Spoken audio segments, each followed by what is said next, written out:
प्रेक्षकांचं पुन्हा एकदा स्वागत. महाराष्ट्रामध्ये आणि देशभरातच जनगणना सुरू आहे. या जनगणनेमध्ये महाराष्ट्रामध्ये जो वाद प्रामुख्याने उभा राहिलेला आहे तो वाद म्हणजे या जनगणनेमध्ये जात आणि प्रवर्ग हा नोंदवायचा की नाही हा वाद बौद्ध समुदायामध्ये महाराष्ट्रामध्ये मोठ्या प्रमाणात चर्चेला जातो आहे.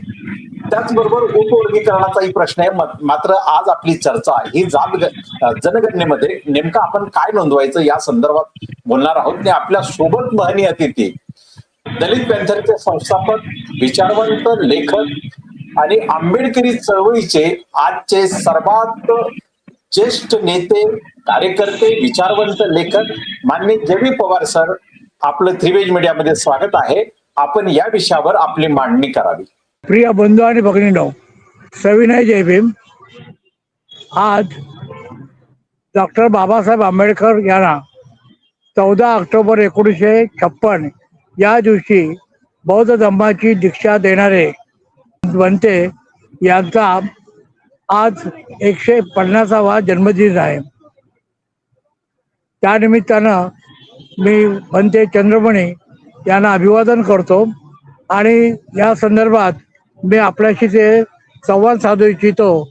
अलीकडच्या काळामध्ये आपल्याकडं एक मोठा वाद निर्माण झालेला आहे. तो म्हणजे जनगणनेमध्ये जी वैयक्तिक माहिती दिली जात आहे, या वैयक्तिक माहितीमध्ये जे धर्म कोणता तुमचा असा विचारला गेल्यावर त्याचं उत्तर आंबेडकरी समाजातील अनेक विद्वानांनी, अनेक लेखकांनी, अनेक कार्यकर्त्यांनी, अनेक नेत्यांनी हे मान्य केलंय की त्यांनी आपला धर्म हा बौद्ध धर्म असं सांगावं. इथपर्यंत ठीक आहे, बौद्ध धर्म त्यांनी सांगावा असं नाही. परंतु त्याच्यानंतर जो दुसरा जो कॉलम आहे, त्या कॉलम मध्ये तुमची जात कोणती आहे असं जे म्हटलंय, त्यासाठी अनेक विचारवंतांनी किंवा अनेक नेत्यांनी ही पूर्वाश्रमीची तुमची जात म्हणजे बौद्ध धर्म घेण्याच्या आधीची तुमची जी काही जात असेल त्या जातीचा उल्लेख करा. म्हणजे बौद्धांच्या बाबतीत म्हटलं तर मोठ्या प्रमाणात बौद्धांनी धम्मदीक्षा घेतली, त्याच्या आधी त्यांची महार ही जात होती. आणि म्हणून या मंडळींचा आग्रह आहे की तुम्ही जात या कॉलम मध्ये तुम्ही महार असा शब्दाचा उल्लेख करा किंवा तुमची जात महार आहे असं म्हणावं. याला माझा तीव्र म्हणजे आरोप आहे, निषेध आहे, मी सदा करतो. मी असं म्हणतो की ज्या बाबासाहेब आंबेडकर यांनी आपल्या आयुष्यात एकमेव ध्येय ते म्हणजे बौद्ध धर्माचा जी तत्वप्रणाली आहे ती तत्वप्रणाली म्हणजे समता, स्वातंत्र्य आणि बंधुत्व ही फक्त बौद्ध धर्मामध्येच आहे हे त्यांनी अनुभवलं होतं.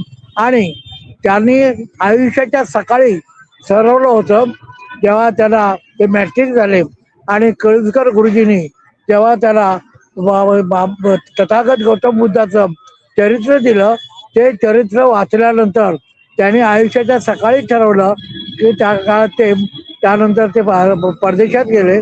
परदेशात ते पाहत होतं इथं माणसं एकमेकाला मिठी मारतात, लिंगण देतात, हस्तरुंजन करणार आणि माझ्या देशात मध्ये माणसं मात्र सावलीला घाबरतात.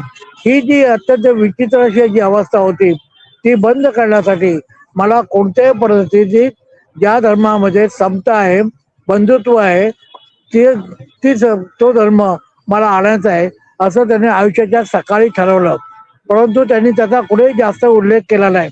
आपण बाबासाहेबांच्या चळवळीतलं किंवा जीवनातलं सगळे जे लढे पाहिले तर त्या लढ्यामधून आपल्याला एकच दिसेल की तथागत गौतम बुद्धाचं कुठेही नाव न घेता त्यांनी जे लढे दिले ते समता, स्वातंत्र्य आणि विश्वबंधुत्व याच्यासाठी होते.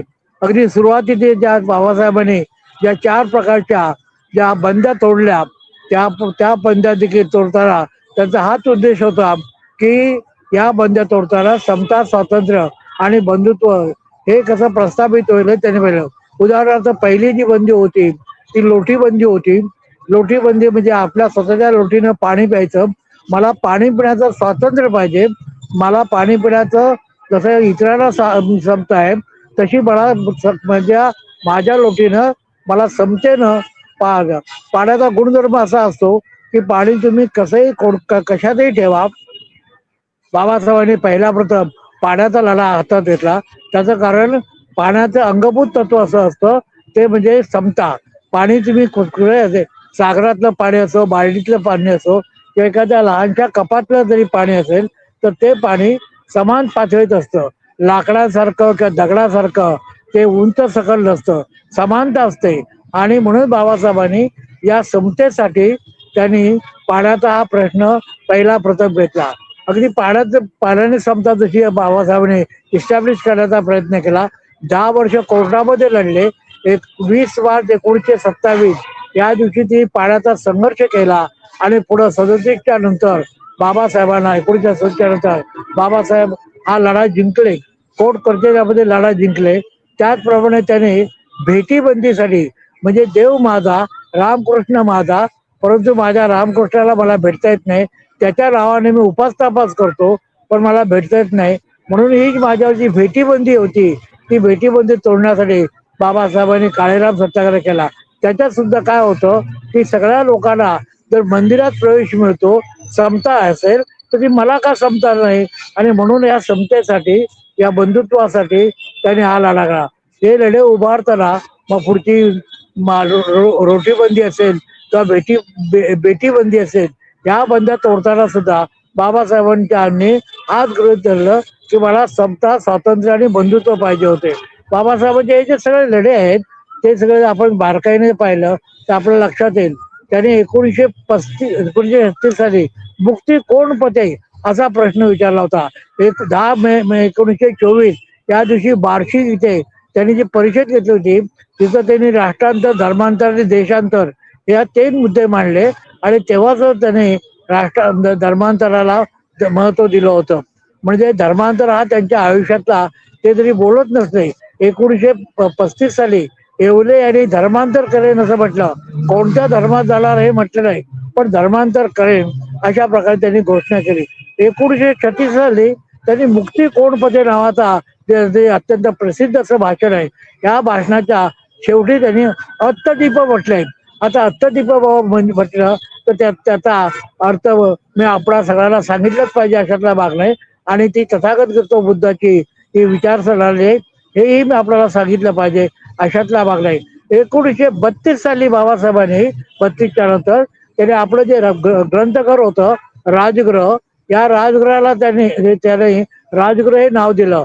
आता हे राजगृह हे सुद्धा बुद्धिस्ट आयडिओलॉजीतून आलेलं आहे, हे मी तुम्हाला सांगितलंच पाहिजे का? काही आवश्यकता नाही. म्हणजे बाबासाहेब 1945ला सिद्धार्थ कॉलेज स्थापन केलं. त्यावेळेस देखील अनेक लोक थैल्या देत होते, पण बाबासाहेबांनी महत्व कोणाला दिलं तर तथागत गौतम बुद्ध म्हणजे सिद्धार्थाला महत्व दिलं. 1950 साली बाबासाहेबांनी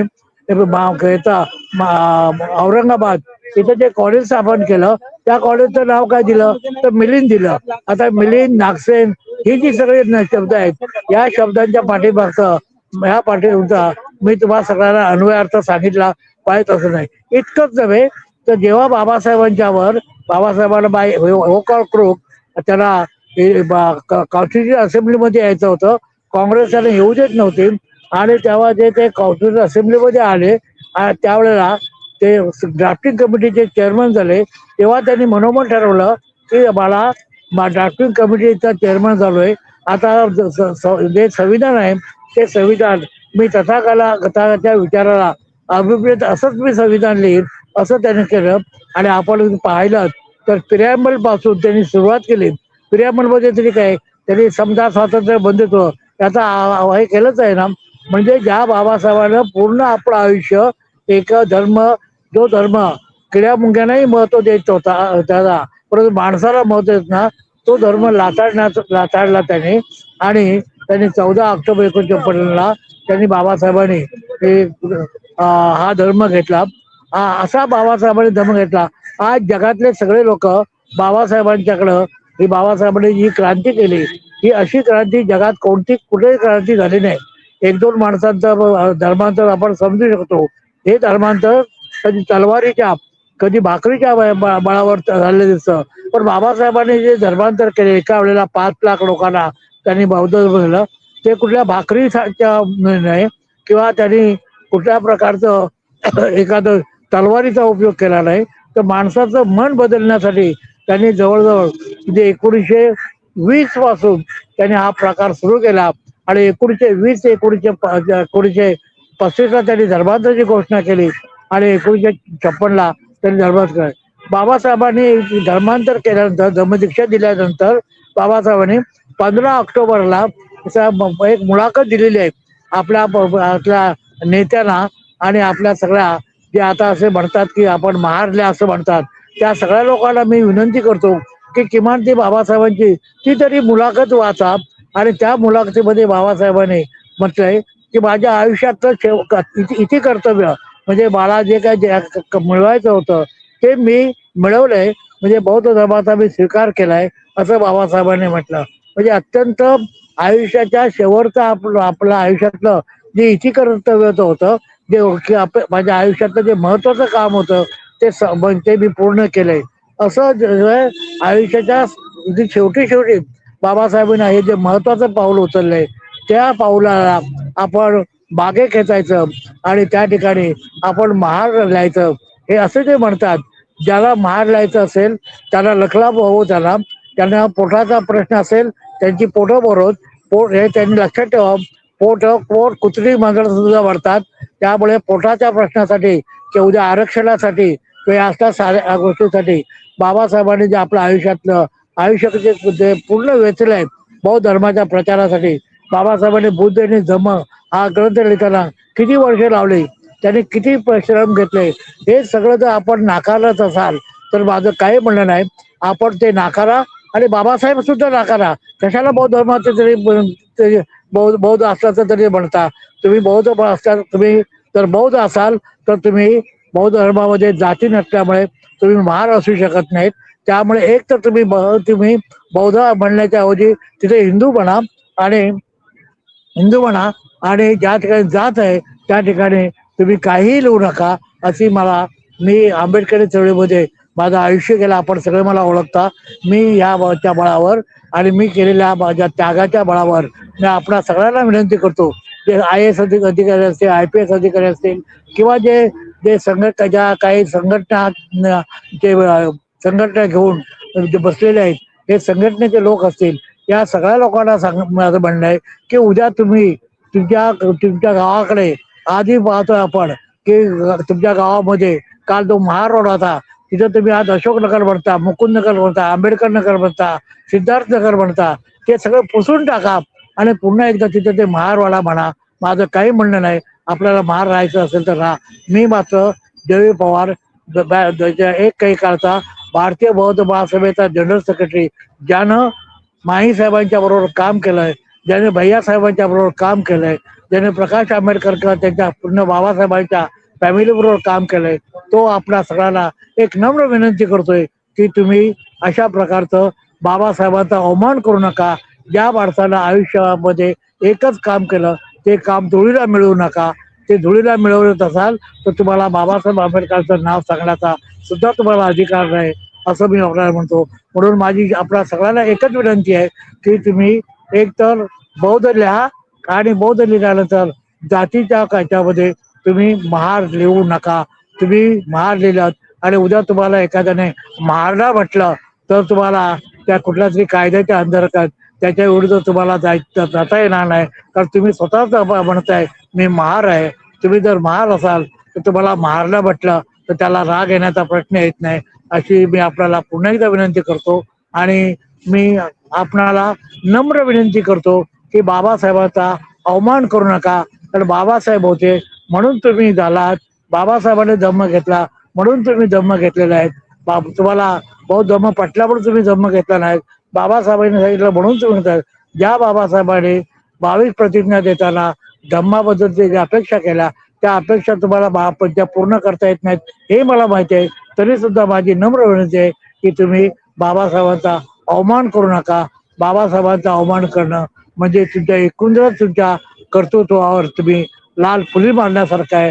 तुम्ही उद्या बडे अधिकारी व्हाल, तुम्हाला आरक्षण मिळेल, तुम्हाला सगळ्या गोष्टी मिळतील, परंतु तुम्हाला बाबासाहेबांचा अवमान केला तर जे शल्य हे तुमच्या कायम मनात राहील, ते राहू नये अशी माझी विनंती आहे.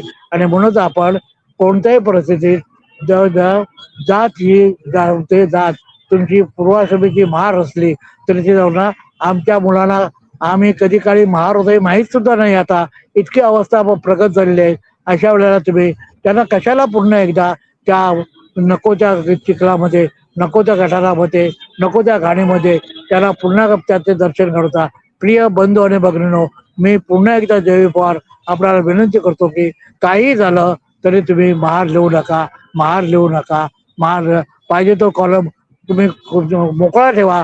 मोकळा ठेवल्याबद्दल तुम्हाला कोण काही गोळी मारत नाही, तुम्हाला कुठला तुमच्यावर केस करत नाही, तेव्हा मोकळा ठेवला तरी चालेल, पण महार लिहू नका. ही माझी पुन्हा एकदा नम्र विनंती आहे, नम्र विनंती आहे. अतिशय आक्रमक, चिंतनशील आणि तितकंच उद्बोधक असं आज आपले विचार मांडले माननीय जयवी पवार साहेबांनी, जे ज्यांची ओळख आपण सुरुवातीलाच करून घेतली. धन्यवाद पवार साहेब, तुम्ही अतिशय तळमळीने आणि तितक्या प्रखरतेने बाबासाहेब आंबेडकरांच्या संदर्भातला या जनगणनेमध्ये या महाराष्ट्रातील तमाम लोकांनी काय भूमिका घ्यावी या संदर्भात आपण केलेलं मार्गदर्शन निश्चितपणे त्यांच्यापर्यंत पोहोचून ते यावर विचार करतील, गांभीर्यानं अशी अपेक्षा करूया. आणि याबरोबरच आपल्या सोबत धन्यवाद पवार साहेब, आपण त्रिवेज मीडियाला जो आपला अमूल्य वेळ दिला त्याबद्दल. आणि आता आपल्या सोबत मिलिंद पखाले सर हे आपल्या सोबत जोडलेले आहेत. मिलिंद पखाले हे उच्च विद्या विभूषित आहेत.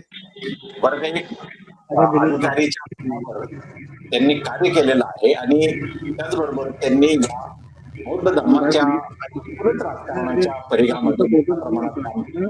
शिवाय पत्रकारितेच्या क्षेत्रामध्ये त्यांनी एकेका विषयावर, एकेका इश्यूवर वर्ष 2-2 वर्ष मेहनत घेऊन सखोल असे अहवाल केलेले आहेत. त्यामुळे स्वागत. मिलिंद पखाले सर, आपलं त्रिवेज मीडियामध्ये स्वागत.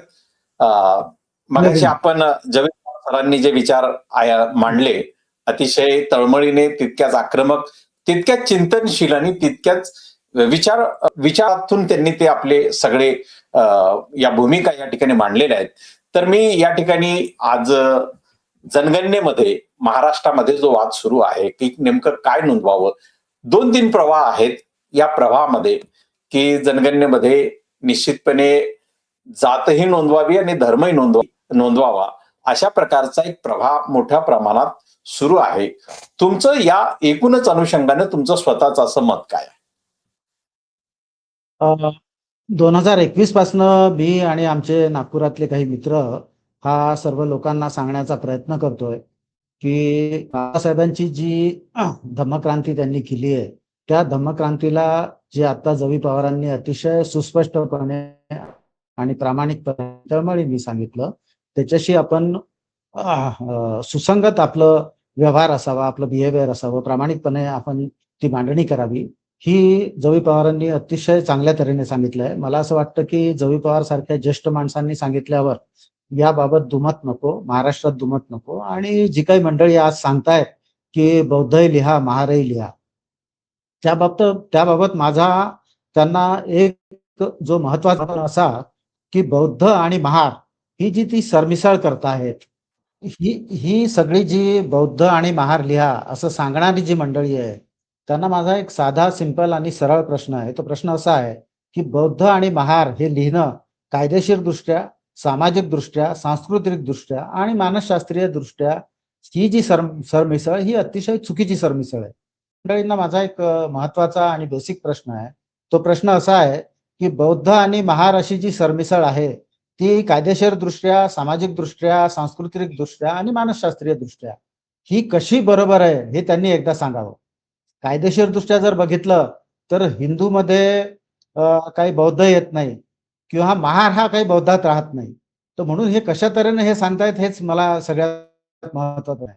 दुसरा महत्वाचा प्रश्न असा आहे की 14 ऑक्टोबर 1956 पासून जवळपास आता 70 वर्ष झाली आहेत आणि या मधल्या काळात 6 वेळा आपल्या जनगणना झालेल्या आहेत. त्या 6 वेळाच्या जनगणनेत जर तुम्ही बघितलं तर बौद्ध समाजात अतिशय मोठी दिग्गज राजकीय नेतृत्व सुद्धा होतं आणि साहित्यिक आणि विचारवंताचं नेतृत्व सुद्धा होतं. त्याचा जर आम्ही नावांचा जर फक्त जर विचार केला तर त्याच्यात नाशिकचे दादासाहेब गायकवाड, नागपूरचे ॲडव्होकेट सावळे, रासू गवई, ॲडव्होकेट नाह कुंभारे, मुंबईचे advocate BC Kamble, RD Bhandare, Dadasaheb Rupawate इत्यादी सगळी मंडळी होती. आणि ही जी मंडळी होती या मंडळींनी कधीही आमचं महारपण अधोरेखित करायला सांगितलं नाही, किंवा या मंडळींनी महार लिहिल्याने तुमचे काही जास्त फायदे आहेत किंवा बौद्ध लिहिल्यामुळे तुमचा काही तोटा आहे यांनी कधीही आपल्याला कुठल्याही कारणाने सांगितलं नाही.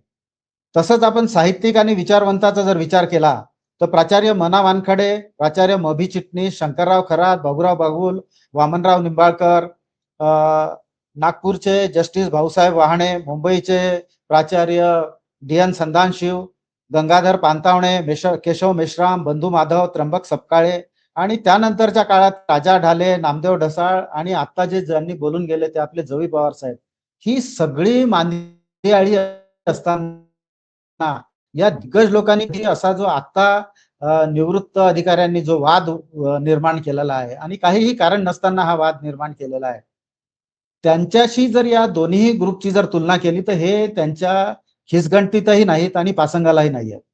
म्हणून माझा प्रश्न आहे की ही जी सगळी मंडळी आहे यांचा सांगण्याचा उद्देश काय किंवा यांच्या सांगण्याची मागची कारणं काय, ती मागची कारणं जी त्यांनी दिलेली आहेत ती अतिशय भंकस आणि बोगस कारणं आहेत. त्यांनी जी कारणं दिलेली आहेत ती कारणं कुठल्याही तऱ्हेनं आज लागू होत आहेत असं मला वाटत नाही. जनगणना 26-27चा आणि नोकरीचा शिक्षणावर कुठलाही वाईट परिणाम आहे असं मला वाटत नाही. ते न वाटण्याचं कारण असं आहे की आमची बौद्ध म्हणून आणि पूर्ण भारताची जर तुम्ही बघितली तर अनुसूचित जातीची संख्या म्हणून ही अतिशय जास्त संख्या आहे की जे आपलं केंद्रातलं रिझर्वेशन आहे अनुसूचित जातीतलं आणि महाराष्ट्रातलं जे अनुसूचित जातीचं आणि बौद्धांना असलेलं जे रिझर्वेशन आहे त्या संख्येपेक्षा ही संख्या कितीतरी जास्त आहे. त्याच्यामुळे फक्त महाराष्ट्रातल्या बौद्धांनी काय लिहिलं काय आणि काही लिहिलं काय याचा काही परिणाम होतो असं मला वाटत नाही. दुसरा जो महत्वाचा मुद्दा आहे, पण मी थोडस या ठिकाणी तुम्हाला एक उपप्रश्न करू इच्छितो की मगाशी तुम्ही जी नावं घेतली, राजकीय दिग्गजांची नावं घेतली, पण त्या राजकीय दिग्गजांनी निवडणुका लढवताना आपलं म्हणजे जे फॉर्म भरला असेल किंवा काय असेल त्या राखीव जागांवरच त्यांनी निवडणुका लढवलेल्या आहेत आणि त्या ठिकाणी मग त्यांनी जातीचा उल्लेख आणि प्रवर्गाचा उल्लेख निश्चितपणे केलेला आहे. म्हणजे तो लाभ त्यांनी तसा घेतलेला आहे.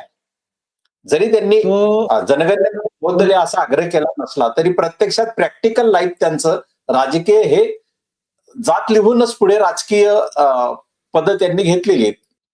बोला बोला बोला बोला.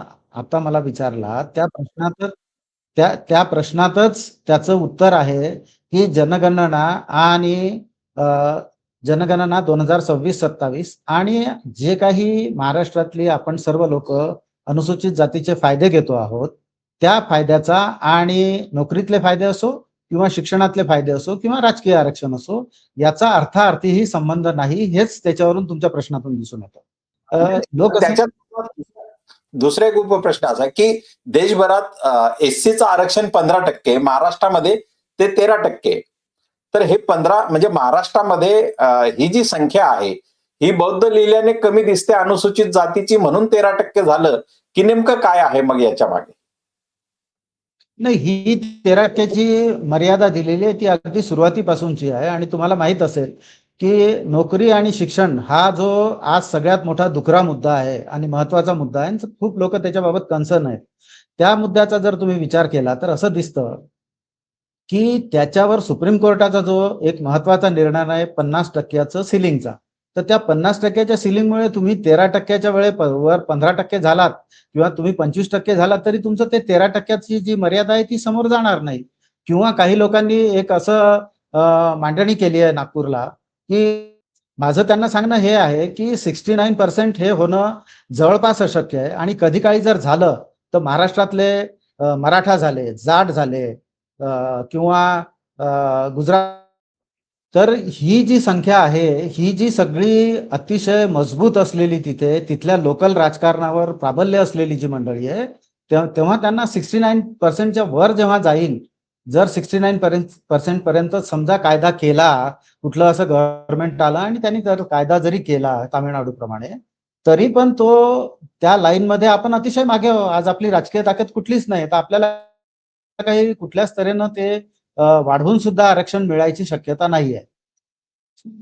13% कितीही जरी वाढ झाली आपल्या लोकसंख्येत, तर ती 50%चं सिलिंग असल्यामुळे ती आपली जी संख्या आहे 13%ची ती वाढेल असं कुठल्याही तऱ्हेनं आज तरी फोर्सिएबल फ्युचरमध्ये शक्य दिसत नाही. हा पण दुसरा सर राहिला म्हणजे राजकीय आता आरक्षणाचा प्रश्न. हा हा हा दुसरा राजकीय आरक्षणाचा जो प्रश्न आहे, की ते जे संख्येप्रमाणे मिळतं आणि संख्येप्रमाणे कमी जास्त होतं, कारण तिथे कुठला काही भार नाही आहे.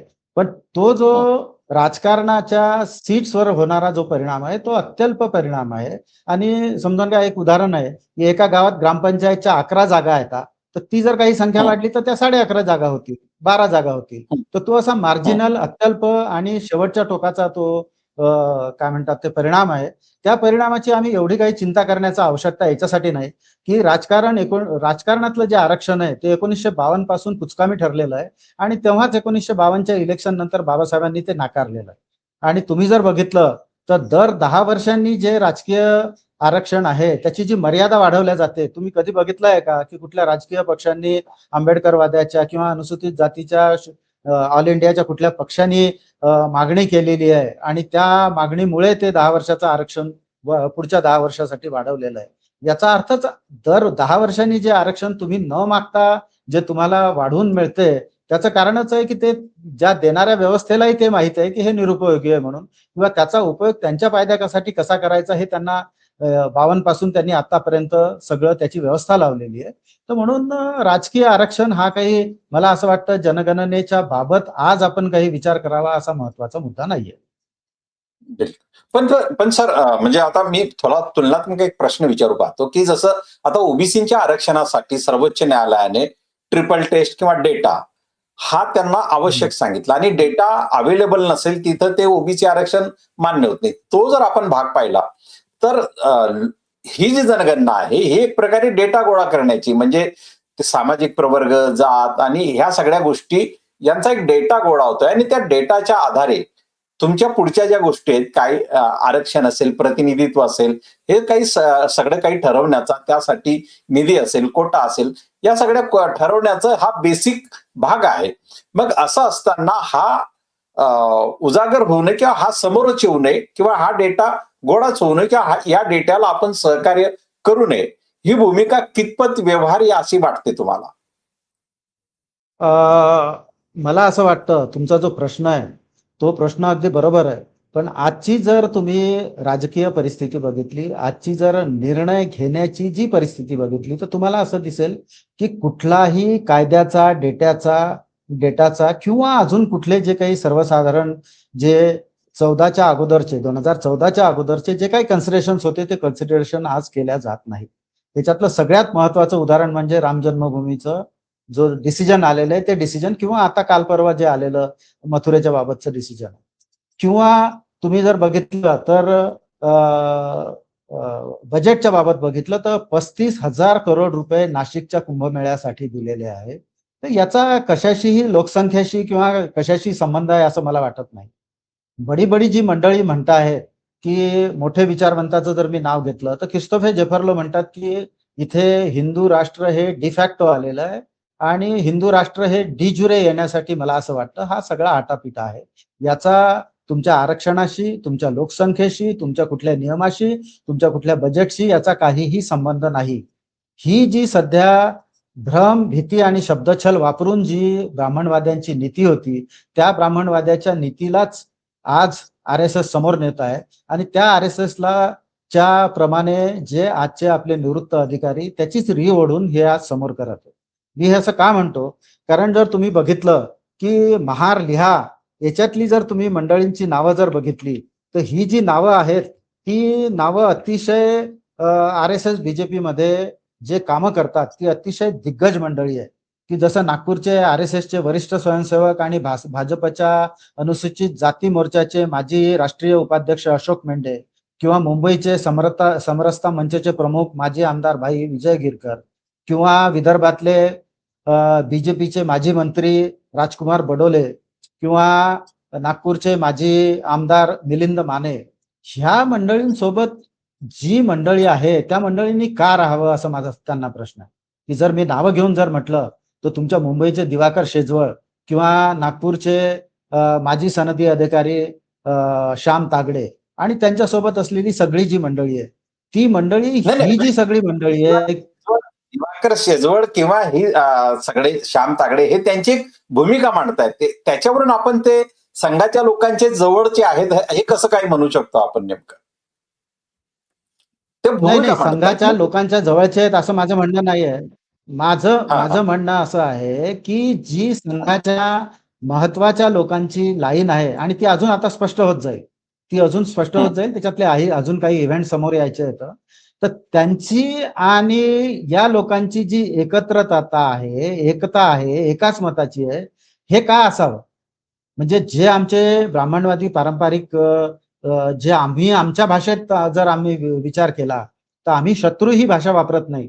पण त्यांचं पूर्ण हम्म. जर 14 पासूनच जर तुम्ही बिहेवियर पाहिलं, त्यांचे निर्णय पाहिले, त्यांची ऍटिट्यूड पाहिली, तर त्याच्यातून असं दिसतं की ते तुम्हाला शत्रू समजताय. तर मग ही जी अशी मंडळी आहे, म्हणजे बाबासाहेबांचं एक टीकाकारांच्या बद्दलचं एक वाक्य होतं की बाबासाहेब म्हणायचे, माझे टीकाकार जर जेव्हा माझ्यावर टीका करतायत याचा अर्थ मी बरोबर आहे. तेच वाक्य म्हणायचे. विरुद्ध असलेली मंडळी आहे आणि त्या विरुद्ध असलेल्या मंडळींच्याच सोबत त्यांच्याच प्रमाणे जर आज कोणी मांडणी करत असेल तर समाजाने, बौद्ध लोकांनी अगदी त्याचा सारासार विचार करून हे ठरवावं की ही जी सांगणारी मंडळी आहे ही कोणासोबत आहे. ही जवी पवारांसोबत आहे की ही अशोक मेंढे सोबत आहेत आणि भाई गिरकर सोबत आहे. हा अतिशय महत्वाचा प्रश्न आहे. हा कोणावर आरोप करण्याचा प्रश्न नाहीये.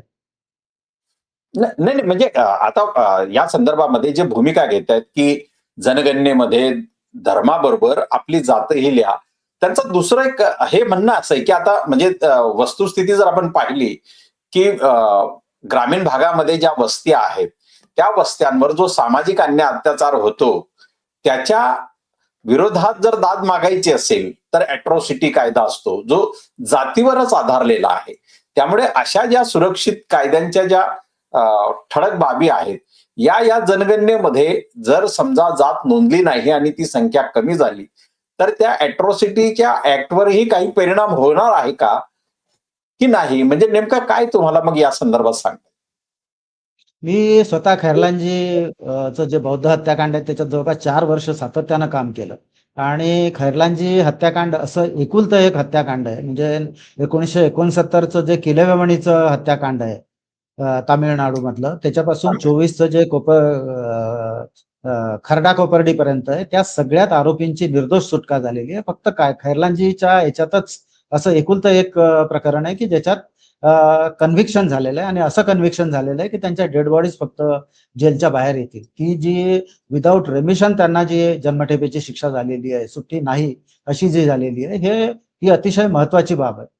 तर तो जो माझा अनुभव आहे त्या अनुभवाला धरूनच मी सांगतो की मी अनेक अॅट्रॉसिटीच्या केसेस मी स्वतः हँडल केलेल्या आहेत. या अॅट्रॉसिटीच्या केसेसचा आणि जनगणनेचा काहीही संबंध नाही. सेक्शन 15 जो जनगणना चा जो कायदा आहे, सेन्सस ऍक्ट 1948, त्याच्याप्रमाणे ही जी काही आम्ही माहिती देऊ, ही माहिती ही पॉप्युलेशन कमिशनर आणि जो काही माहिती देणार आहे यांच्यामधली ही गुप्त माहिती आहे. आणि दुसरं त्याच सेक्शन 15 म्हणतो की ही माहिती तुम्ही कोणीही त्याचा एव्हिडन्स म्हणून कुठेही वापर करू शकत नाही. त्याच्यामुळे जनगणनेत तुम्ही काय लिहिलं आणि काय नाही लिहिलं याचा अॅट्रॉसिटीच्या कायद्याशी, त्याच्या इम्प्लिमेंटेशनशी काही संबंध नाही. तुम्ही जो अॅट्रॉसिटीच्या बाबतचा प्रश्न विचारला त्याला धरूनच मी अजून एक गोष्ट तुम्हाला सांगू इच्छितो की बौद्धांचे शिक्षणाबाबतचे, बौद्धांचे नोकरीच्या बाबतचे, बौद्धांचे काय म्हणतात ते अॅट्रॉसिटी बाबतचे अतिशय मोठे आणि भयान प्रश्न आहेत. पण ही जी निवृत्त मंडळी जी आहे, ही निवृत्त मंडळी जनगणने त्याची जी उत्तरं शोधते आहे, ही त्या जनगणनेचा त्या प्रश्नांशी काहीही संबंध नाही. 1980 पासून शिक्षण क्षेत्रात अतिशय मोठे बदल झाले, ज्याची आम्ही 90 पर्यंत पण आम्ही कुठलीही नोंद घेतली नाही. शिक्षण दुर्मिळ झालं, शिक्षण महाग झालं. दुसरे 1991 नंतर नोकरीतले प्रश्न उभे राहिले.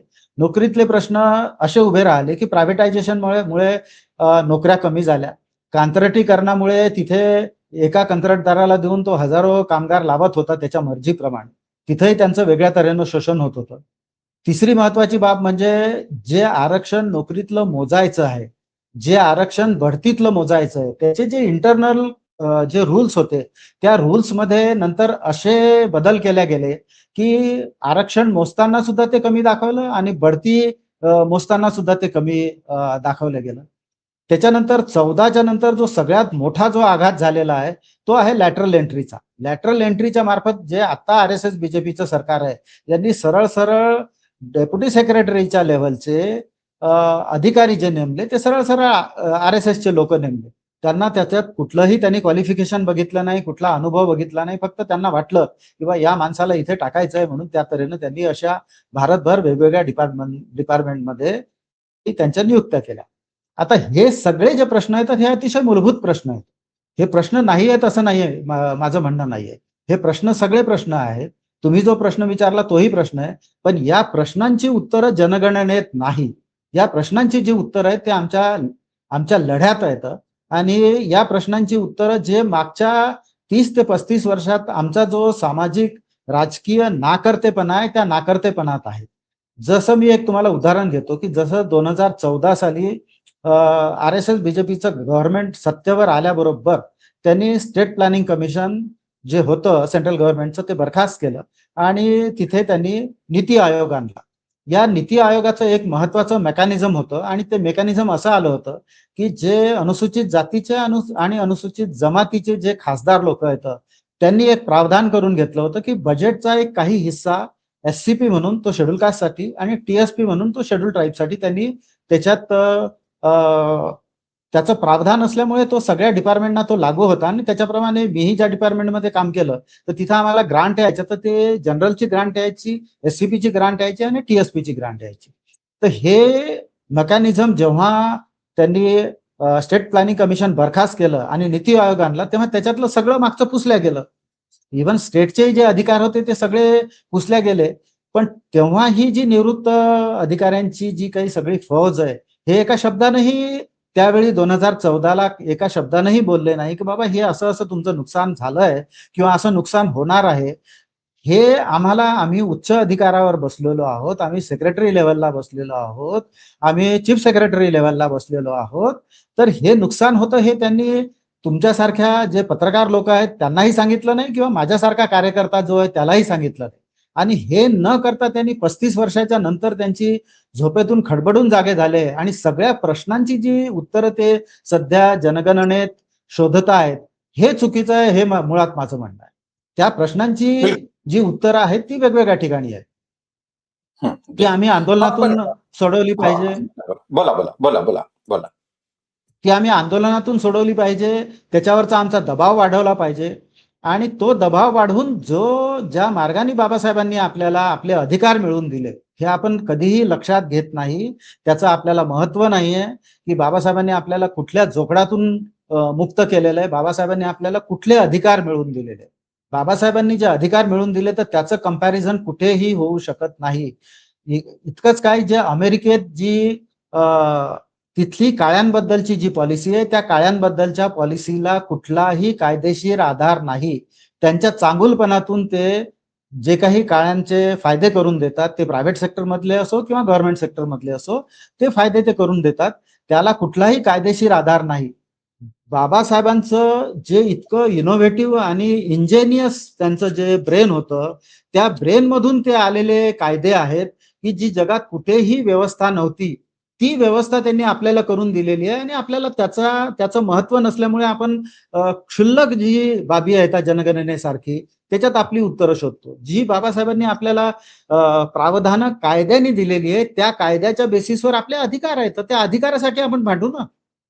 त्या अधिकारासाठी जर आपण भांडलो तर आपल्याला आपले जे प्रश्न आहेत ते अतिशय चांगल्या तऱ्हेनं त्याच्यातून सुटतील असं मला वाटतं. तर ही जी आपली लढाई आहे ही मिसप्लेस लढाई आहे. जनगणनेचा जो वाद सगळ्या निवृत्तांनी उभा केलेला आहे तो कुठल्या इंटरेस्टने उभा केलेला आहे, त्याच्या मागे त्यांची काय कारण आहेत किंवा त्यांचं स्वतःचं काय बॅकग्राऊंड आहे हे तपासलं पाहिजे. म्हणजे कोण माणूस काय सांगतो याच्या बरोबरच आम्ही हेही लक्षात घेतलं पाहिजे तो जो सांगून राहिला तो माणूस कोण आहे, त्याचं बॅकग्राऊंड काय, त्याच्या मागची कारणं काय, याचा सुद्धा आम्ही शोध घेतला पाहिजे.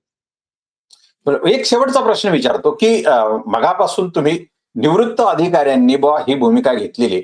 पण समजा ही जात या जनगणनेमध्ये जाती नोंदवा ही त्यांची जी भूमिका आहे, ही देखील समाजाच्या हितासाठी आम्ही सांगतो आहोत, असं ते म्हणतायत.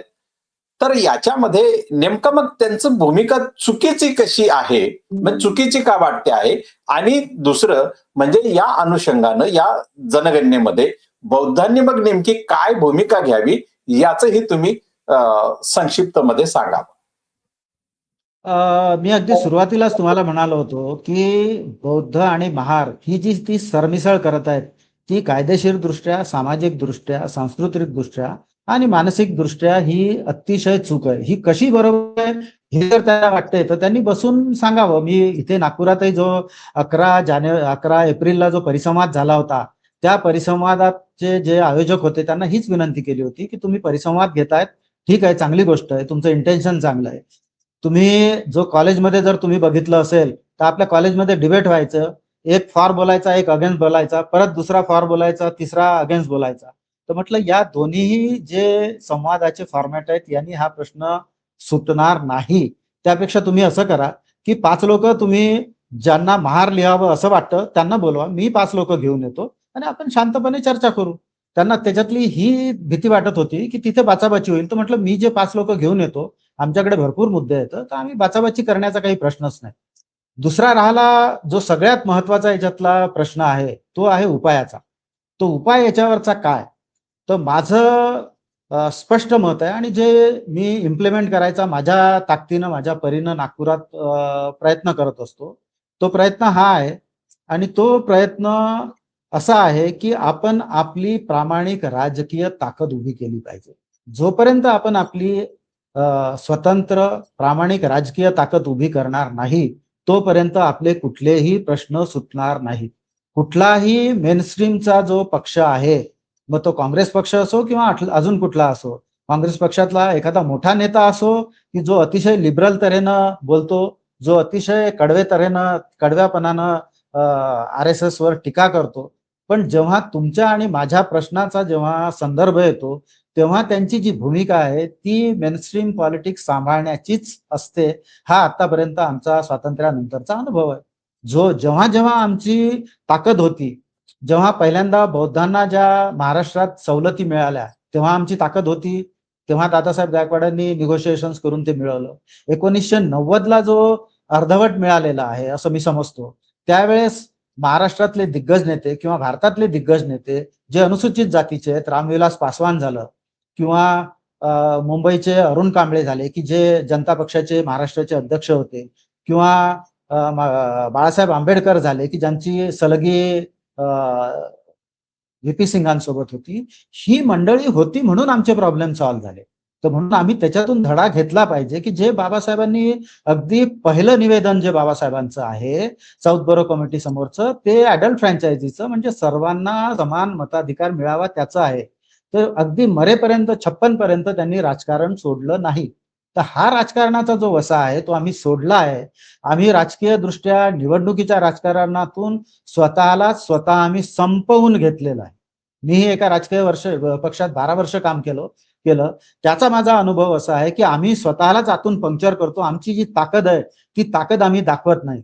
तर ही राजकीय ताकद जोपर्यंत आम्ही उभी करणार नाही, तोपर्यंत आमचे हे जे सगळे गहन प्रश्न आहेत ते सुटणार नाही.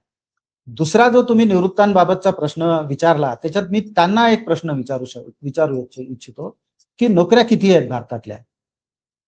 एकूण नोकऱ्यापैकी ज्या नोकऱ्यांबद्दल ही मंडळी बोलते त्या फक्त 1.5% नोकऱ्या आहेत. शासकीय नोकऱ्या आणि निमशासकीय नोकऱ्या ह्या फक्त 1.5% नोकऱ्या आहेत. त्याच्यानंतरच्या जे सगळे इकॉनॉमिस्ट ऑर्गनाइज सेक्टर आणि अनऑर्गनाइज सेक्टर असं जे विभाजन करतात, त्या ऑर्गनाइज सेक्टरमध्ये 1.5% नोकऱ्या ह्या शासकीय आणि निमशासकीय नोकऱ्या येतात. 2.5% नोकऱ्या ह्या कॉर्पोरेट सेक्टर मधल्या नोकऱ्या येतात आणि उरलेल्या 96% नोकऱ्या ज्या आहेत त्या अनऑर्गनाइज सेक्टर मधल्या आहेत. म्हणजे याचा अर्थ ही जी निवृत्तांची फौज आहे यांची दृष्टी बघा किती दूरची आहे, की आपल्याला 1.5% वर झुंजवायला लावून राहिलं. पण हे याचे मार्ग नाही सांगत, की उरलेले 98% 5 जे नोकऱ्या आहेत त्याच्यात तुम्ही हिस्सा कसा मिळवावा. तुम्ही ऐकलंय कधी कोणाचं मागच्या 30 वर्षात मार्गदर्शन की हा जो 98% 5 जो उरलेला नोकऱ्यातला प्रवर्ग आहे अनऑर्गनाइज सेक्टर मधला आणि 2.5% ऑर्गनाइज सेक्टर मधला कॉर्पोरेट सेक्टर मधला, याच्यात आम्ही कशा नोकऱ्या मिळवाव्या याच्याबद्दल कधीही तुम्ही निवृत्तांचं कधी मार्गदर्शन ऐकलंय का? मला वाटत नाही की तुम्ही ऐकलं असेल म्हणून. मी उद्योगासंबंधी नोकरी केलेली आहे. त्या उद्योगासंबंधीच्या नोकरीच्या माझ्या अभ्यासातून मला माहित आहे की एक असा जी आर आहे की त्या जी आरचं इम्प्लिमेंटेशन होत नाही. तो जी आर असा आहे की जर प्रायव्हेट सेक्टर मधला कुठला जर एक एंटिटी ते प्रायव्हेट कॉर्पोरेट असो की नॉन कॉर्पोरेट असो, यांनी जर गव्हर्नमेंटचे काही बेनिफिट घेतले असतील तर त्यांना रिझर्वेशनची पॉलिसी जी आहे, लोकल रिझर्वेशनची जी पॉलिसी आहे, लोकल एम्प्लॉयमेंटची जी पॉलिसी आहे ती इम्प्लिमेंट करावी लागते. तुम्ही कधीतरी कोणाचं स्टेटमेंट याबाबतचं ऐकलं आहे का? तर म्हणून माझं सगळं बौद्ध जनतेला एक आवाहन आहे की या फक्त यापुढे ज्या सगळ्या आपल्या अडचणी निर्माण करून ठेवलेल्या आहेत 1.5% सरकारी नोकऱ्यात आणि नोकऱ्यात आणि निमसरकारी नोकऱ्यात, ह्या सोडू नका. पण ह्या सोडण्याच्या बरोबरच तुम्ही 2.5% याच्या काय म्हणतात ते जवळपास दीडपट ज्या ऑर्गनाइज सेक्टर मधल्या कॉर्पोरेट सेक्टर मधल्या नोकऱ्या आहेत त्याच्याकडे सुद्धा तुमच्या मुलांना मार्गदर्शन करा आणि मिळवा. आणि ज्या 96% अनऑर्गनाइज सेक्टरच्या नोकऱ्या आहेत त्या तुम्ही सर्वात स्वतः निर्माण करायची आपल्यात ताकद निर्माण करा ना. मी नागपुरात राहतो, ज्या आंबेडकरी समाज बहुल भागात राहतो, तिथं जर मी बघितलं तर 3-4 महत्वाची दुकानं जर सोडली तर त्याच्याशिवाय दुकानं नाहीत. तर ही जी 3-4 फक्त दुकानं दिसतात तर ही आम्ही सहजपणे वाढवू शकतो. माझं तर मत असं आहे की नागपुरातली 30% जी इकॉनॉमी आहे ती आम्ही कॅप्चर करू शकतो फक्त आणि फक्त जर एक आम्ही जर नियम स्वतःला लावून घेतला की बौद्ध समाजातला पैसा हा फक्त बौद्ध समाजातच फिरला पाहिजे, हा फक्त एक साधा नियम जर आम्ही लावून घेतला तर नागपुरातली 30% जी इकॉनॉमी आहे ती 30% आम्ही कॅप्चर करू शकतो. काळ बदललेला आहे. हा बाबासाहेब गेले तेव्हाचा 56चाही काळ नाही. जेव्हा 91 पासून आपली इकॉनॉमी बदलली, तोही त्याचंही आज 2026शी बदल करू शकत नाही. 2026 हे 2026च आहे.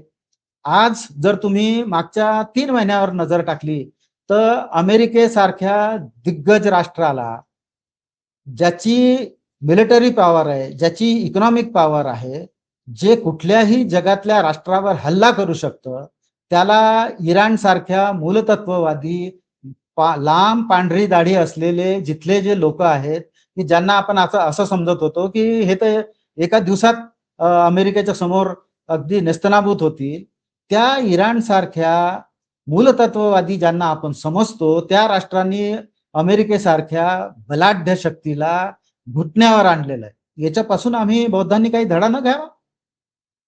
याच्यापासून आम्ही हाच माझ्या मते धडा घेऊ शकतो की बाबासाहेबांनी जो आम्हाला स्वाभिमान शिकवलेला आहे, जवींनी जो बाबासाहेबांचा संदेश अतिशय सुस्पष्टपणे सर्वांना सांगितला आहे, त्याच्यावर जर आम्ही विश्वास ठेवला तर आम्ही आमच्या बौद्धात एवढी ताकद आहे की आम्ही आमचं स्वतःचं स्थान निर्माण करू शकतो. आजपर्यंत मागच्या 70 वर्षात जी आमची प्रगती आहे ती फक्त रिझर्वेशनमुळे नाही. ती जी शक्ती आहे, जी आमची प्रगती आहे ती आम्ही आमच्या स्वतःवर विश्वास ठेवला म्हणून आहे. आणि कुठल्याही व्यक्तीचं, कुठल्याही समाजाचं प्रगतीचा मुख्य आधार ती त्याची स्वओळख ही आहे, त्याची स्वतःशी असलेलं सेल्फ आयडेंटिफिकेशन.